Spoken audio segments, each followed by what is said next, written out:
ચાલો વિદ્યાર્થી મિત્રો, તો એક નાનકડો અને સરળ પ્રશ્ન છે લેન્સ માટે મોટવણીનું સૂત્ર. આની પહેલા આપણે અરીસા માટે મોટવણીનું સૂત્ર તારવી નાખ્યું છે, બરાબર? અને એ આપણને ખબર પણ છે અરીસા માટે અંતર્ગોળ હોય કે બહિર્ગોળ હોય એના માટેનું સૂત્ર m - v/u. આ સૂત્ર ઓલરેડી આપણે તારવી લીધું છે. હવે આપણે નવા થિયરીમાં જવાનું છે જેમાં આપણે લેન્સ માટે મોટવણીનું સૂત્ર જે છે એ આપણે તારવવાનું છે. તો એની માટે સૌથી પહેલા આપણે કિરણ આકૃતિની ચર્ચા કરીએ. કિરણ આકૃતિની ચર્ચા આપણે અરીસા માટે કરેલી. અરીસા માટેની જે કિરણ આકૃતિની ચર્ચા આપણે કરેલી સેમ એ જ વસ્તુ આપણે લેન્સ માટે લાગુ પડશે. ફરક એટલો રહેશે, માની લો કે મારી પાસે કોઈ એક બહિર્ગોળ લેન્સ છે. આ મેં લઈ લીધો છે બહિર્ગોળ લેન્સ, બરાબર છે? આ બહિર્ગોળ લેન્સ છે એની આ અક્ષ થઈ ગઈ, જેને આપણે નામ આપ્યું હતું મુખ્ય અક્ષ, બરાબર? હવે જેમ આપણે અરીસામાં જોયું તો એ જ રીતના માની લો કે કોઈ એક કિરણ છે એ અક્ષને સમાંતર આવે છે, બરાબર? તો લેન્સ હોવાને કારણે એને બંને બાજુ અહીંયા પણ મુખ્ય કેન્દ્ર હશે અને પાછળ પણ ક્યાંક મુખ્ય કેન્દ્ર હશે, કારણ કે આ લેન્સ છે. લેન્સમાં બંને બાજુ મુખ્ય કેન્દ્ર હોય તો જે કિરણો સમાંતર આવે છે એ ફરજિયાત વક્રીભવન પામી, બરાબર? એ મુખ્ય કેન્દ્રમાંથી પસાર થશે, જે અરીસામાં સેમ જ હતું, બરાબર? બીજી એક વસ્તુ કે માની લો કે કોઈ એક કિરણ, માની લો કે વસ્તુ તમારી અહીંયા છે, મુખ્ય કેન્દ્ર ઉપર જ છે, બરાબર?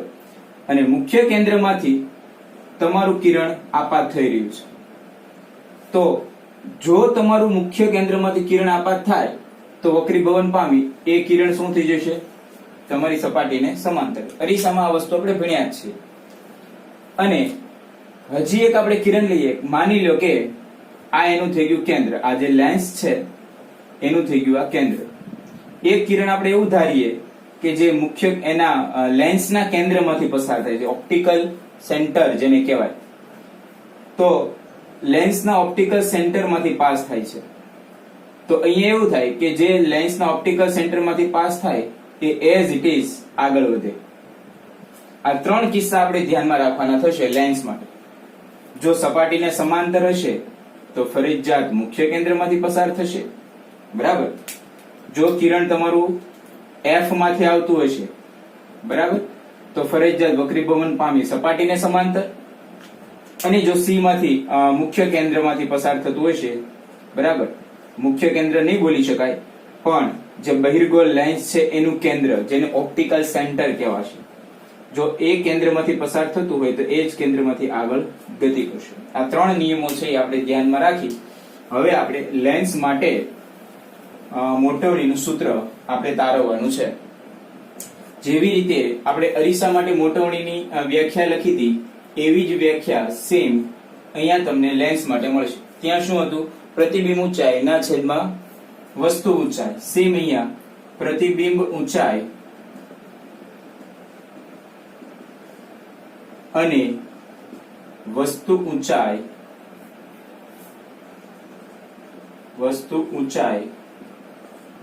ના ગુણોત્તર ને શું કહેવાશે? લેન્સ માટે મોટવણી, મેગ્નિફિકેશન, લિનિયર મેગ્નિફિકેશન પણ ઘણીવાર બોલે છે. સૂત્ર આપણે લખીએ m = પ્રતિબિંબ ઊંચાઈ જે છે એને નામ આપીએ h ડેશ, વસ્તુ ઊંચાઈને નામ આપીએ h, એટલે મેગ્નિફિકેશન અથવા તો મોટવણી = h ડેશ બાય h. આવું આપણું સૂત્ર થશે. હવે આપણે આકૃતિની મદદથી સમજીએ. માની લો કે મારી પાસે કોઈ એક બહિર્ગોળ લેન્સ છે, ઓકે? આ એની થઈ ગઈ મુખ્ય અક્ષ, આ એની થઈ ગઈ મુખ્ય અક્ષ. અહીંયા કોઈ મારી પાસે વસ્તુ છે, આ વસ્તુ, ઓકે? નામ આપી દઈએ AB. AB વસ્તુ છે, વસ્તુ એની ઊંચાઈ તમે ધારી લો h, ઓકે? એમાંથી બે કિરણો આપણે લઈએ જેમ આપણે અરીસા માટે કરતા હતા એમ સેમ. એક કિરણ હું અક્ષને સમાંતર લઈ લઉં અને એક કિરણ એ લેન્સના કેન્દ્રમાંથી પસાર થતું હોય એવું હું ધારી લઉં, બરાબર? તો હવે આપણે એવું ભણ્યા કે જે કેન્દ્રમાંથી પસાર થાય એ સીધું જ એમનો પાસ થઈ જાય, પણ જે સમાંતર હોય એ પાછળ કમ્પલસરી તમારું જે મુખ્ય કેન્દ્ર છે, માની લો કે એ મુખ્ય કેન્દ્ર બન્યું, બરાબર, ત્યાંથી એ પાસ થાય. તો તમને પ્રતિબિંબ ક્યાં મળ્યું? તો કે પ્રતિબિંબ મને અહીંયા મળ્યું, આ બિંદુ ઉપર. ઓકે, આ એ બી હતું, આને નામ આપી દઈએ એ ડેશ અને B dash. A dash B dash એ તમારું પ્રતિબિંબ છે અને પ્રતિબિંબ ઊંચાઈ તમે ધારેલી છે h ડેશ. હવે અહીંયા બે ત્રિકોણની આપણે ચર્ચા કરીશું. અહીંયા કંઈક નામ આપી દઈએ, સપોઝ m, અને અહીંયા કંઈક નામ આપી દઈએ o. બે ત્રિકોણની આપણે ચર્ચા કરીશું. એક ત્રિકોણ આ જેનું નામ થશે AOB અને બીજું ત્રિકોણ આ કે જેનું નામ થશે A ડેશ O અને B ડેશ. તો આકૃતિ પરથી ત્રિકોણ AOB અને ત્રિકોણ A ડેશ OB ડેશ એની આપણે ચર્ચા કરીએ તો અહીંયા A ડેશ B ડેશ એટલે કે પ્રતિબિંબ ઊંચાઈ ના છેદમાં વસ્તુ ઊંચાઈ, પ્રતિબિંબ ઊંચાઈ ના છેદમાં વસ્તુ ઊંચાઈ બરાબર આ આટલું અંતર OB ડેશ ના છેદમાં આટલું અંતર એટલે કે OB. હવે આપણે જોઈએ OB ડેશ એટલે શું થઈ જશે? પ્રતિબિંબ અંતર. OB ડેશ એટલે શું થઈ જશે? પ્રતિબિંબ અંતર. અને એને આપણે શેના વડે દર્શાવીએ છીએ? V વડે. એમાંય તમે જો તે સેન્ટરની કઈ બાજુ છે? જમણી બાજુ. સેન્ટરની જમણી બાજુ હશે એટલે V તમારું થશે પોઝિટિવ. શું થશે? V ની કિંમત તમારી થશે પોઝિટિવ. OB એ શું છે? વસ્તુ અંતર. વસ્તુ અંતરને શેના વડે દર્શાવીએ છીએ? આપણે U વડે. પણ એનું અંતર તમારે થશે -U. જેમ અરીસાના નિયમો આપણે લાગુ પાડીએ છીએ સેમ કે આપાત પ્રકાશ, આપાત કિરણની દિશામાં તમે જે કોઈ અંતર માપશો એ બધા ધન લેવાના, એની વિરુદ્ધ દિશામાં તમે જે માપશો એ ઋણ લેવાના. અક્ષની ઉપરની ઊંચાઈ તમારે ધન લેવાની અને અક્ષની નીચેની ઊંચાઈ તમારે ઋણ લેવાની. ટૂંકમાં જો અહીંયા હવે કિંમત મૂકીએ તો વસ્તુ ઊંચાઈ તો એ પ્લસ જ આવશે, પણ પ્રતિબિંબ ઊંચાઈ જે છે એ થઈ જશે માઇનસ. બધી જ કિંમત આ સમીકરણમાં આપણે મૂકીએ તો A ડેશ B ડેશ એટલે A ડેશ B ડેશ એટલે આપણી પાસે છે -h ડેશ ના છેદમાં h AB એટલે કે h બરાબર O dash OB dash OB dash એટલે થશે V અને OB એટલે થશે -U. હવે મારે h ડેશ બાય h જોઈએ છે તો આ માઇનસ નિશાની આ બાજુ આપી દઉં. માઇનસ નિશાની જેવી આ બાજુ આપું એટલે h dash by h is equal to minus અહીંયા આવી જશે, માઇનસ માઇનસ થઈ ગઈ cut, is equal to V by U is equal to m. એટલે મેગ્નિફિકેશન જે છે, મોટવણી જે છે એનું સૂત્ર શું આવ્યું? h ડેશ આ તો હતું જ, પણ આવ્યું શું? તો કે V બાય U. આ જે છે એ બંને લેન્સ માટે આ તારવણી સાચી છે, આ સૂત્ર તમારું સાચું છે. પછી અંતર્ગોળ હોય કે બહિર્ગોળ હોય, બંને લેન્સ માટે m is equal to V by U. ખાસ તમે ધ્યાન આપજો, અરીસા માટે આને આ સૂત્ર તમારે આવ્યું હતું m is equal to minus V by U, પણ લેન્સ માટે આ સૂત્ર તમારે આવ્યું છે V બાય U. હવે જેમ અરીસા માટે આપણે ખાસ કિસ્સા લખ્યા હતા એમ અહીંયા પણ આપણે ખાસ કિસ્સા લખી શકીએ. એમાં સૌથી પહેલો કિસ્સો આપણે લઈએ તો માની લો કે મોડ m ની કિંમત ગ્રેટર ધેન 1 છે. આ મોડ m ની કિંમત ગ્રેટર ધેન 1 છે. ગ્રેટર ધેન 1 હોય એટલે શું હોય? પ્રતિબિંબ જે છે એ વિવર્ધિત. ઓકે ને? આની કિંમત તમારે જોઈએ છે 1 કરતા વધારે. m ની કિંમત 1 કરતા વધારે ક્યારે હોય? જો h ડેશ ની કિંમત વધારે હોય અને h ની કિંમત ઓછી હોય તો પ્રતિબિંબ કેવું મળે? તો કે વિવર્ધિત. આ 10 કઈક હોય ને 5 હોય, બરાબર. જો m ની કિંમત લેસ ધેન 1 હોય, શું હોય? લેસ ધેન 1, તો જે પ્રતિબિંબ મળશે એ કેવું મળશે? વસ્તુ કરતા નાનું. કારણ કે લેસ ધેન 1 આની કિંમત m ની કિંમત તમારી 1 કરતા નાની. 1 કરતા નાની ક્યારે શક્ય છે? માની લો કે આ હવે 5 છે અને h જે છે એની કિંમત 10 છે એટલે 0.5, તો પ્રતિબિંબ તમને કેવું મળ્યું? તો કે નાનું. m is equal to 1, m is equal to 1 એટલે શું થાય? પ્રતિબિંબ જે છે એ કોની જેટલું? તો કે વસ્તુ જેટલું. પ્રતિબિંબ વસ્તુ જેટલું. ઓકે, અને માની લો કે હવે મારે જોઈએ છે આ કિસ્સા ખાસ ધ્યાન આપજો. m ની કિંમત મારે જોઈએ છે પોઝિટિવ. શું જોઈએ છે? પોઝિટિવ. ઓકે, m ની કિંમત મારે જોતી હોય પોઝિટિવ. પહેલા આપણે લખી નાખીએ, પછી હું તમને સમજાવું. તો v ની કિંમત તમારી આવવી જોઈએ નેગેટિવ. ઓકે, અને છેલ્લું m ની કિંમત જો તમારે જોઈએ નેગેટિવ તો v ની કિંમત આવવી જોઈએ પોઝિટિવ. હવે એ કઈ રીતના? ચાલો એ સમજીએ. મારે m ની કિંમત જોઈએ છે પોઝિટિવ. શું જોઈએ છે? પોઝિટિવ. સૂત્ર મારું કંઈક આવું છે, m is equal to v by u. Okay, માની લો કે વસ્તુ અહીંયા તમારી પડી છે, અહીંયા એટલે કે સેન્ટરની ડાબી બાજુ, એટલે તમે આપાત કિરણની વિરુદ્ધ દિશામાં જાઓ છો. આપાત કિરણની વિરુદ્ધ દિશામાં એટલે વસ્તુ અંતર ઓબ્વિયસલી તમારે માઇનસ લેવાનું થશે. એની સામે તમારે પ્રતિબિંબ અંતર જો તમે માઇનસ લેશો તો આ માઇનસ માઇનસ કટ થાય અને તો તમારું v બાય u સચવાય, તો એ તમારું મેગ્નિફિકેશન કહેવાય લેન્સ માટે. તો તમને m ની કિંમત જે છે એ પોઝિટિવ મળે. સમજાય છે? જો તમારે m ની કિંમત પોઝિટિવ જોતી હોય તો સૂત્રની અંદર જે v બાય u છે એમાં u તો માઇનસ આવવાનું જ, કારણ કે તમે સેન્ટર થી ડાબી બાજુ ગયા, બરાબર. પણ પ્રતિબિંબ અંતર જે છે એ બી જો નેગેટિવ આવે તો તમને સ્મોલ m ની કિંમત પોઝિટિવ આવે. એની વગર શક્ય નથી. બીજી એક વસ્તુ, માની લો કે m તમારે જોઈએ છે નેગેટિવ. શું જોઈએ છે? નેગેટિવ. m ની કિંમત નેગેટિવ હોય તો v કમ્પલસરી તમારો પોઝિટિવ થવો જોઈએ. જો m ની કિંમત તમારે, જો સૂત્ર શું છે? v by u. ઓકે, હવે આની કિંમત હું નેગેટિવ મૂકું, આની કિંમત પોઝિટિવ મૂકું, તો ઓબ્વિયસલી તમને m ની કિંમત શું મળી ગઈ? નેગેટિવ. m ની કિંમત શું મળી ગઈ? નેગેટિવ. એટલે મેગ્નિફિકેશન તમને કેવું મળી ગયું? નેગેટિવ. v જો પોઝિટિવ તો m તમારું નેગેટિવ. તો એની માટેની કિંમત જે છે એ આપણે અહીંયા લખીએ.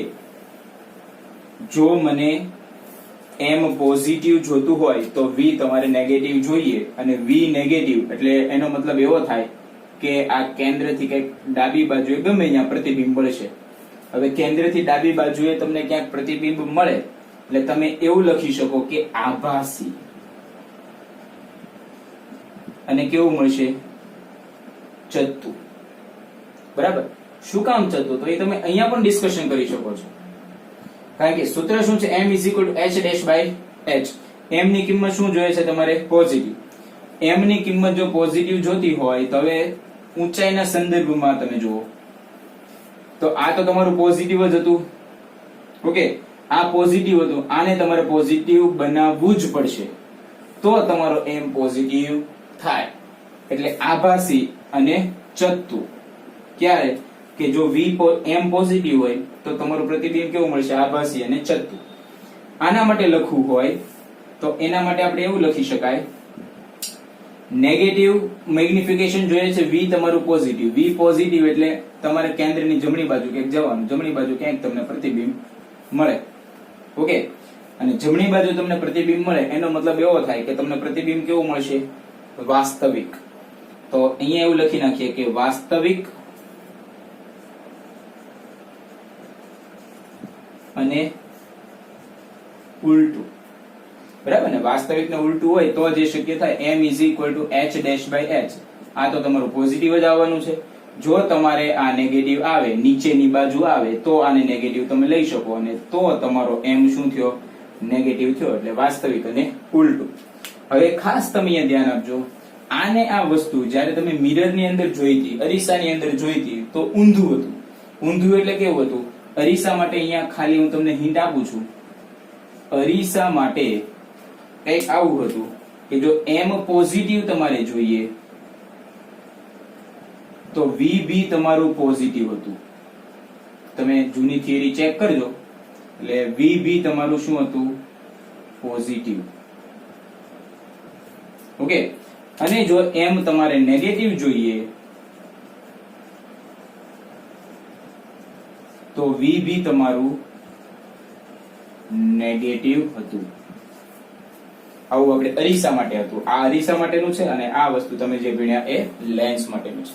નાનકડી એવી થિયરી છે. આપણા મટીરીયલ ની અંદર NCERT ની અંદર તો ખાલી આપણને સૂત્ર જ આપી દીધું છે, પણ કઈ રીતે આવ્યું એના માટેની આ તારવણી છે, નોંધી લેશો. ચલો વિદ્યાર્થી મિત્રો, નવો પ્રશ્ન 2 માર્કમાં પૂછાતો એવો પ્રશ્ન, અને ક્યારેક ક્યારેક MCQ માં પણ આમાંથી MCQ પણ પૂછાઈ શકે એવો પ્રશ્ન. લેન્સ નો પાવર. બરાબર, તો સૌથી પહેલા આપણે સમજીએ કે પાવર એટલે શું. તો લેન્સ ના પાવર માટેની વ્યાખ્યા જે છે એ વ્યાખ્યા એ લોકો કંઈક આવી રીતે આપે છે કે આપાત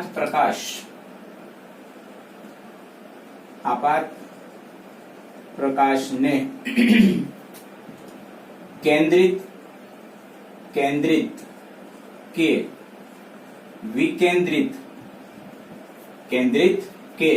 વિકેન્દ્રિત કરવાની લેન્સની ક્ષમતા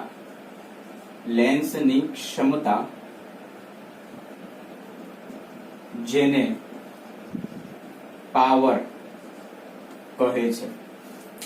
ચાલો કોઈ પ્રકાશ આપણે આપાત કરીએ લેન્સની ઉપર, તો લેન્સ કાં તો એને કેન્દ્રિત કરશે અને કાં તો એને વિકેન્દ્રિત કરશે. હવે કેટલું એને કેન્દ્રિત કરે અને કેટલું એને વિકેન્દ્રિત કરે એની ક્ષમતા, જેને આપણે પાવર ના નામથી સંબોધશું. 2 વસ્તુ આપણી પાસે છે. માની લો કે તમારી પાસે બહિર્ગોળ લેન્સ છે. કયો લેન્સ છે? બહિર્ગોળ. જો બહિર્ગોળ લેન્સ હોય તો એ કેન્દ્રિત કરવાનું કામ કરે. આપાત પ્રકાશ તમે એની ઉપર આપાત કરો, પ્રકાશ એની ઉપર આપાત કરો તો પાછળના ભાગે કેન્દ્રિત કરવાનું કામ કરે. પણ જો તમારી પાસે અંતર્ગોળ લેન્સ હોય તો એનું કામ વિકેન્દ્રિત કરવાનું છે. ટૂંકમાં કેન્દ્રિત પણ ચાલે અને વિકેન્દ્રિત પણ ચાલે, જેને શું કહેવાય? લેન્સનો પાવર. આપાત પ્રકાશને લેન્સ ઉપર આપાત કરતા લેન્સ દ્વારા કેન્દ્રિત અથવા તો વિકેન્દ્રિત કરવાની ક્ષમતાને લેન્સનો પાવર કહેવાય. તો આકૃતિ વડે સમજીએ તો માની લો કે તમારી પાસે કોઈ એક બહિર્ગોળ લેન્સ છે. આ બહિર્ગોળ લેન્સ માટેની અક્ષ છે. હવે એક કામ કરીએ, આ થઈ ગયું એનું સેન્ટર. બરાબર, લેન્સનું સેન્ટર. ત્યાંથી એકમ અંતર ઉપર જઈએ. કેટલા અંતર ઉપર જઈએ? એકમ અંતર. આ જે ઊંચાઈ જે છે એ h તમે ધારી લો. આ જે ઊંચાઈ જે છે એને તમે ધારી લો h. બરાબર છે, એટલે h જે છે એ એકમ અંતર છે. એકમ અંતર. ત્યાં તમે કોઈ એક આપાત પ્રકાશ ધારો જે અક્ષને સમાંતર આવે છે. કઈ રીતના આવે છે? અક્ષને સમાંતર. તો હવે આપણે એવું ભણ્યા કે અક્ષને સમાંતર આવતો પ્રકાશ વક્રીભવન પામી પાછળ કમ્પલસરી ક્યાંથી પસાર થશે? તો કે F માંથી પસાર થશે. તો તમે જો F માંથી પસાર થાય અને જો આ વક્રીભવનની ઘટના નહીં બની હોત તો આ જે કિરણ જે છે એ કંઈક આ માર્ગે ગતિ કર્યું હોત. તો તમે જો અહીંયા એક ખૂણો બને છે. આ ખૂણાને આપણે સપોઝ નામ આપી દઈએ ડેલ. શું નામ આપીએ? ડેલ. ઓકે, આટલું અંતર F થી સેન્ટર સુધીનું અંતર એને કહેવાય કેન્દ્ર લંબાઈ. આપણે કહી દઈએ સ્મોલ f. તો આની વ્યાખ્યા કંઈક બીજી રીતે આવી રીતે પણ એ લોકો આપે છે કે અક્ષથી એકમ અંતરે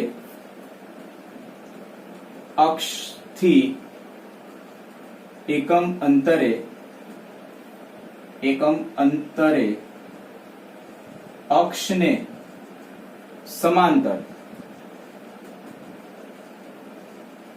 આવતા કિરણો જે જગ્યાએ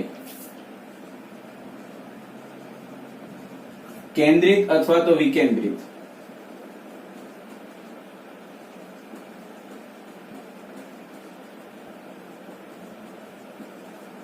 થતા હોય તે કોણના ટેન્જન્ટ તે કોણના ટેન્જન્ટ ને પાવર કહે છે. ઘણી વાર એ લોકો વ્યાખ્યા આવી રીતે પણ આપે છે. હું તમને સમજાવું એ શું કહેવા માંગે છે. અક્ષથી એકમ અંતરે અક્ષને સમાંતર, તો આ તમારી અક્ષ થઈ ગઈ, બરાબર છે. આ તમને બ્લેક કલરની બતાવી તમારી અક્ષ.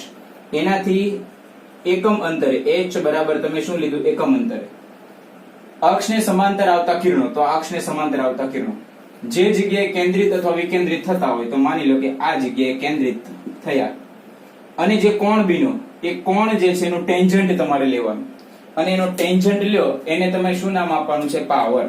એટલે ઈ કેવા એવું માંગે છે કે તમારે tan del સપોઝ કરવાનું. સપોઝ તમે tan del કરો તો tan એટલે થઈ જાય સામેની બાજુ છેદમાં પાસેની બાજુ. સામેની બાજુ તમારી પાસે h, પાસેની બાજુ થઈ ગઈ f. હવે h by f માં h તો તમારું શું છે? એકમ અંતર. એટલે h ની જગ્યાએ 1 લખી શકાય. તો તમારું tan del નું સૂત્ર થઈ ગયું tan del is equal to 1/f. હવે જો ખૂબ જ નાનો ખૂણો આપણે લેતા હોઈએ તો tan del ની જગ્યાએ આપણે શું લખી શકીએ? del. તો del is equal to 1/f. હવે del ન લખતા એને જ આપણે શું કહીએ છીએ? પાવર. તો પાવર નું સૂત્ર power p is equal to શું થઈ જાય? તો કે 1/f. સિમ્પલ સૂત્ર તમને પાવર નું આપ્યું છે, બરાબર. એમાં પણ હું તમને એવું કહું કે જો તમારી પાસે બહિર્ગોળ લેન્સ હોય, શું હોય? બહિર્ગોળ, તો એના માટે તમારે પાવર આવશે પોઝિટિવ, અને જો અંતર્ગોળ લેન્સ હશે તો એના માટેનો પાવર આવશે નેગેટિવ. હવે આ એમસીક્યુ તમારું સ્ટાર્ટ થાય. એમસીક્યુ ની અંદર આવું પૂછાય છે, બરાબર. માની લો કે આપણે કોઈ આંખના ડોક્ટર પાસે ગયા અને આંખના ડોક્ટરે પ્રિસ્ક્રિપ્શન ની અંદર આપણને કંઈક આવું લખ્યું છે. જો આવા દાખલા પછી હોય તમારી ટેક્સ્ટ બુક ની અંદર તો તમારે જાતે ગણવાના છે. ડોક્ટરે પ્રિસ્ક્રિપ્શનમાં લખ્યું છે -2.5 ડી. ઓકે, હવે ડી શું છે એની આપણે ચર્ચા કરી લઈએ. પહેલા આ જે પાવર જે છે એ પાવરનો એકમ, પાવર નો એકમ ડાયોપ્ટર છે, જેને એ લોકો દર્શાવે છે કેપિટલ ડી વડે. અને 1D 1 dioptre is equal to 1 metre inverse થશે.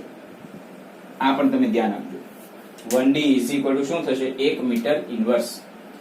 હવે માની લો કે કોઈ ડોક્ટરે તમને પ્રિસ્ક્રિપ્શનમાં એવું લખેલું છે તો કે +2.5D લખ્યું છે. શું લખ્યું છે? +2.5D, એટલે કે 2.5 ડાયોપ્ટર. હવે આ વ્યક્તિને કયા લેન્સ આપણે પ્રિફર કરી શકીએ? કયો લેન્સ પ્રિફર કરી શકીએ? બહિર્ગોળ તો કે અંતર્ગોળ? તો કે બહિર્ગોળ, કારણ કે પોઝિટિવ છે એટલે બહિર્ગોળ. પણ કેટલી કેન્દ્ર લંબાઈનું? તમે જોજો, તમે જ્યારે ચશ્મા કઢાવવા માટે જાઓ છો તો એ તમને અલગ અલગ કેન્દ્ર લંબાઈ વાળા ચશ્મા પેલા પહેરીને તમને બતાવે છે. એમાંથી તમને આંખને જે અનુકૂળ હોય, જે ડોક્ટર લખીને આપ્યું એ પ્રમાણેના ચશ્મા તમને મળે છે. હવે મારા પ્રિસ્ક્રિપ્શનમાં સપોઝ લખ્યું છે +2.5D, તો એનો મતલબ એવો થાય, એ કિંમત હું મારા સૂત્રની અંદર મૂકું તો સૂત્ર આપણી પાસે છે તો f ને કરતા બનાવું તો f ઇઝ ઇક્વલ ટુ શું થઈ જશે? તો કે f is equal two 1/p. f is equal two 1/p એટલે f ઇઝ ઇક્વલ ટુ 1/2.5. 1/2.5 એટલે શું થઈ જશે? 10/25. 10/25 એટલે છેદ ઉડાડો, અહીંયા થશે 2, અહીંયા થશે 5. 2/5 એટલે f ની કિંમત આવી 0.4, પણ શેમાં? મીટરમાં. એને જો તમે સેન્ટીમીટરમાં ફેરવશો તો f ઇઝ ઇક્વલ ટુ થશે 40 સેન્ટીમીટર. તમે જુઓ જવાબ શું આવ્યો છે? પોઝિટિવ. જવાબ તમને શું મળ્યો છે? પોઝિટિવ. પોઝિટિવ જવાબ મળ્યો એનો મતલબ એવો થાય કે જો તમારા પ્રિસ્ક્રિપ્શનની અંદર +2.5D લખ્યું હોય તો તમને 40 સેન્ટીમીટર કેન્દ્ર લંબાઈ વાળો બહિર્ગોળ લેન્સ લેવો પડે. તમારા ચશ્માને અનુકૂળ, તમારા સ્પેકને અનુકૂળ 40 સેન્ટીમીટરનો બહિર્ગોળ લેન્સ તમારે વાપરવો પડે જો તમારા પ્રિસ્ક્રિપ્શનમાં +2.5D લખ્યું હોય તો. થોડુંક નેગેટિવ માટે જોઈએ તો નેગેટિવમાં કેવું? માની લો કે તમારે આવું લખ્યું છે -4D 4.0D આવું લખ્યું છે તો સિમ્પલ એની પણ ગણતરી થઈ જાય. f is equal two 1/p is equal two 1/-4.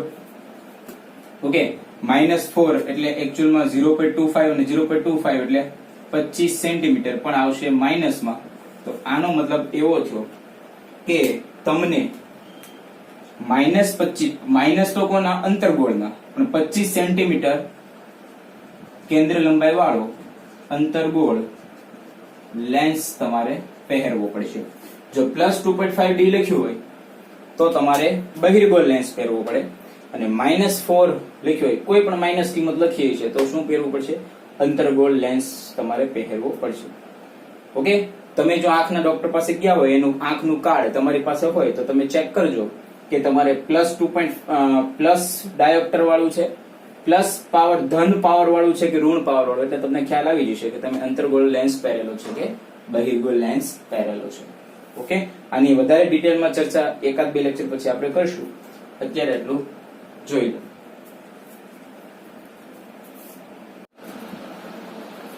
ચલો વિદ્યાર્થી મિત્રો, નવો જે પ્રશ્ન છે એ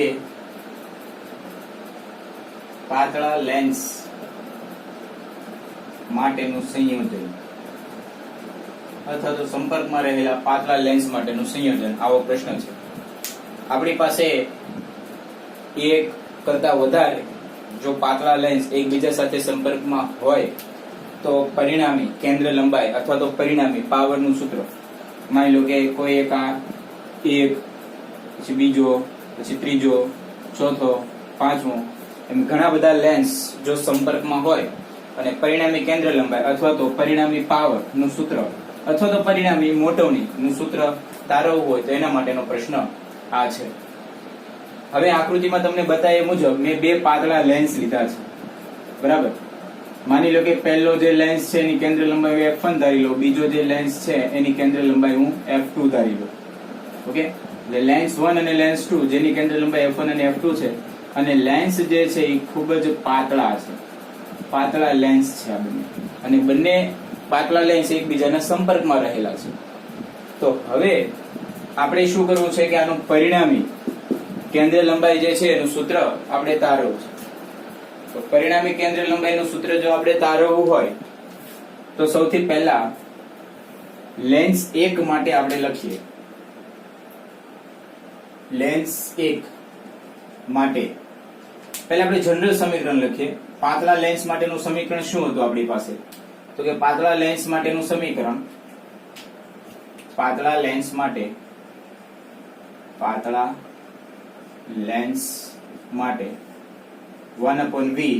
1/u = 1/f. આ સિમ્પલ સૂત્ર આપણી પાસે પાતળા લેન્સ માટેનું હતું. હવે લેન્સ 1 માટે આપણે લખીએ L1 માટે. તો L1 માટે અહીંયા વસ્તુ છે, બરાબર, એટલે એ વસ્તુ અંતર થઈ ગયું u. ત્યાંથી અહીંયાથી વક્રીભવન થઈ એનું પ્રતિબિંબ ક્યાંક અહીંયા મળે છે, એને હું નામ આપું છું I1. તો આટલું અંતર ખરેખર અહીંયા સેન્ટર થી લેવાનું હોય, પણ લેન્સ ખૂબ જ પાતળા છે એટલે તમે અહીંયાથી લેશો કે અહીંયાથી લેશો કે અહીંયાથી લેશો કોઈ ફરક પડવાનો નથી. તો આ થઈ ગયું તમારું પ્રતિબિંબ અંતર, બરાબર. તો આ જે સમીકરણ લેન્સ 1 માટે તમારે લખવું હોય તો શું બનશે? 1/v1 - 1/u = 1/f1, કારણ કે પહેલા લેન્સની કેન્દ્ર લંબાઈ તમે f1 ધારેલી છે. એવી જ રીતે લેન્સ 2 માટે લખવું હોય તો હવે શું થાય કે જે v1 હતું, જે પહેલા લેન્સ માટેનું પ્રતિબિંબ હતું, એ બીજા લેન્સ માટે આભાસી વસ્તુ તરીકે વર્તશે, બરાબર. પહેલાનું પ્રતિબિંબ v1 એ બીજા માટે આભાસી વસ્તુ તરીકે વર્તશે. આ પહેલા ભી આપણે આવી ગયું છે. તો લેન્સ 2 માટે ફરીવાર ઉપરનું સમીકરણ જ લખવું હોય તો v એટલે પ્રતિબિંબ. ઓકે, તો ફાઇનલ પ્રતિબિંબ આપણને ક્યાં મળે છે? v ઉપર જ મળે છે. આ જો ફાઇનલ પ્રતિબિંબ, આ થઈ ગયું મારું ફાઇનલ પ્રતિબિંબ. આ બિંદુ ઉપર માની લો કે નામ આપી દો I. આટલું થઈ ગયું તમારું ફાઇનલ પ્રતિબિંબ v. તો સમીકરણ તમારું શું બનશે? 1/v. ઓકે, એની વસ્તુ 1/v1 = 1/f2. સેકન્ડ લેન્સ માટે, બીજા લેન્સ માટે તમે કેન્દ્ર લંબાઈ ધારી છે f2.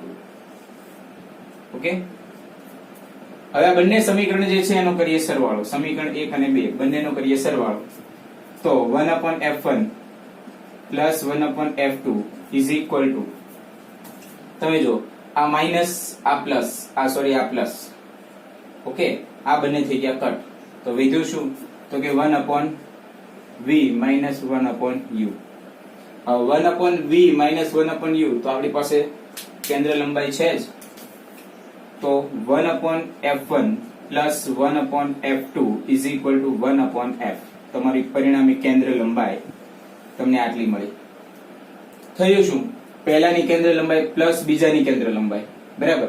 એમાં બંને તમે લીધા છે બહિર્ગોળ, અત્યારે મેં લેન્સ કેવા લીધા છે બંને બહિર્ગોળ, એટલે બંનેની કેન્દ્ર લંબાઈ પ્લસ પ્લસ આવી. જો તમે બંને અંતર્ગોળ લીધા હોય તો બંનેની માઇનસ માઇનસ આવે. પહેલો જે છે એ બહિર્ગોળ, બીજો અંતર્ગોળ, તો f1 માઇનસ f2 એવું આવે. એટલે આ તમારી કુલ કેન્દ્ર લંબાઈ નું સૂત્ર થયું. હવે આપણને પાવર એટલે ખબર છે, પાવર નું સૂત્ર શું હતું તો કે power p is equal two 1/f. Okay, તો પહેલા લેન્સ નો પાવર p1, બીજા લેન્સ નો પાવર p2 આપણે લખીએ તો અહીંયા કાંક 1/p1 plus 1/p2 is equal two 1/p. આવું પણ થઈ જાય.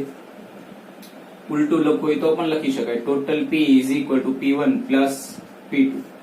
ખાસ ધ્યાન આપજો, અહીંયા બહિર્ગોળ છે એટલે બંનેમાં પ્લસ આવે છે, તમારે અંતર્ગોળ આવતો હોય તો માઇનસ તમારે લખવાનું, બરાબર છે. તો આ પરિણામી કેન્દ્ર લંબાઈનું સૂત્ર, પરિણામી પાવરનું સૂત્ર. કોઈ પૂછે તો કોની જેટલું થાય કે પરિણામી પાવર કોની જેટલો, તો જે પહેલાનો પાવર છે પ્લસ બીજાનો પાવર, એટલે તમને પરિણામી પાવર મળે. હવે જો તમે અહીંયા મોટવણી તમે લેશો તો મોટવણીનું સૂત્ર શું છે, તો મોટવણી કુલ મોટવણી, તો આપણે લેન્સ માટેની મોટવણીનું સૂત્ર જોયું તો કે m is equal two v/u થાય. ઓકે, પ્રતિબિંબ ના છેદ પ્રતિબિંબ અંતર ના છેદમાં વસ્તુ અંતર. પણ અહીંયા એવું છે મારી પાસે બે લેન્સ છે. કેટલા લેન્સ છે? બે. એટલે મારે બંને માટે લખવું હોય તો L1 માટે હું લખું તો મારું થઈ જશે m1 મોટવણી, અને એની માટે વસ્તુ અંતર પ્રતિબિંબ અંતર હતું v1, વસ્તુ અંતર હતું u. એવી રીતે લેન્સ 2 માટે લખું તો થશે m2 ઇઝ ઇક્વલ ટુ પ્રતિબિંબ v અને વસ્તુ v1.